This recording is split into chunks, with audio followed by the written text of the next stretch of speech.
Sounds good. Chukwudi, thank you so much for giving me some of your time. I absolutely loved your role in this movie. So you talked a little bit about it in the press conference, but can you talk about any particular motivation or inspiration that you took that inspire your role as a high evolutionary in this movie? Yeah, good to see you again, by the way. Yeah, no, apart from this incredible script that gave me all the pointers and that gave me a lot of direction within the language.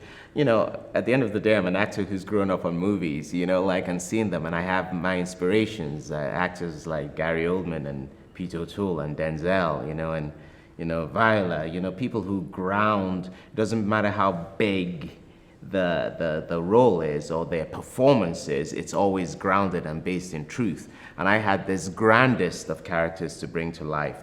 He's a mixture of James Bond villain and mad scientist and Doctor. It's all these things. And yet James said to me, ground him, make him real. So that was it. I let my imagination play. I followed the trajectory. I had great lines in it. You know what I mean? Great throwaway lines. And the important thing was when I said stuff to absolutely mean it. And that was a big part of the journey.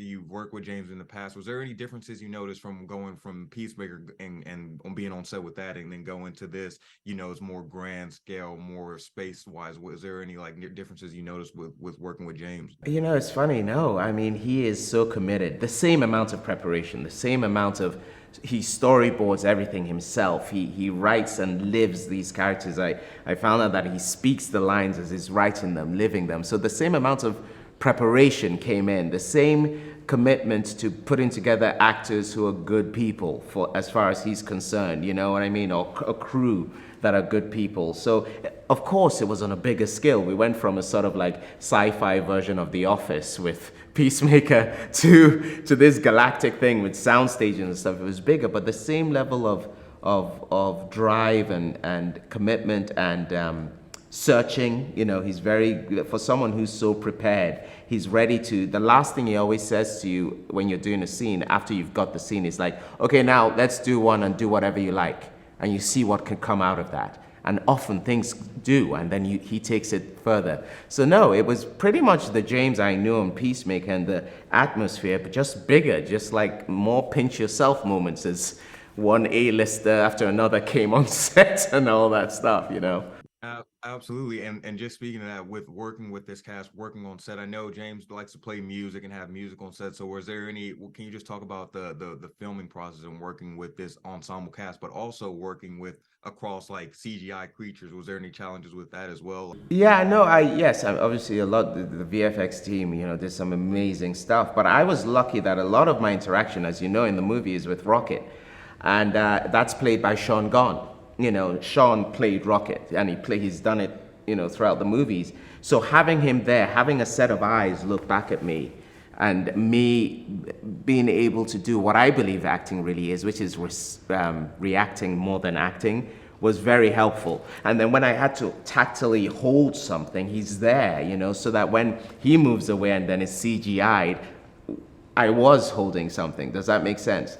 So that was really amazing. And you mentioned the music, and the music is such a big part. And James he plays the music on set. So the music that's going to play in the movie, he will play it. So if James plays this amazing piece of music, and then he says, oh, by the way, this is going to be in slow motion. Oh, that does something to you as an actor, because you're like, oh, I'm going to be walking in slow motion. You know what I mean? And that adds fun to it. But a big factor is laughter. Like, there was so much laughter in this set, even though it goes to very dark places, because people are really happy to be there. And James was really happy to be doing this piece. And we were all happy to be bringing this amazing group of misfits home.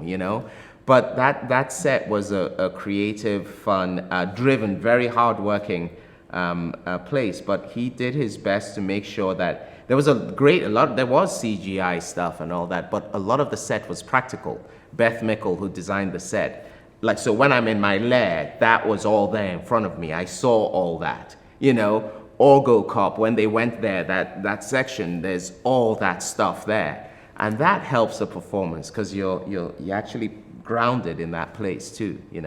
and just wrapping up one last question. So, this is the James final Guardians film. This is closing to a legacy. Did you feel any particular pressure or anything like that stepping into the villainous role of like one of James's last chapter? Like, was there any pressure with that? Because I was like, you absolutely killed it. One of my favorite Marvel villains we've gotten. So, any pressure, Oh, man?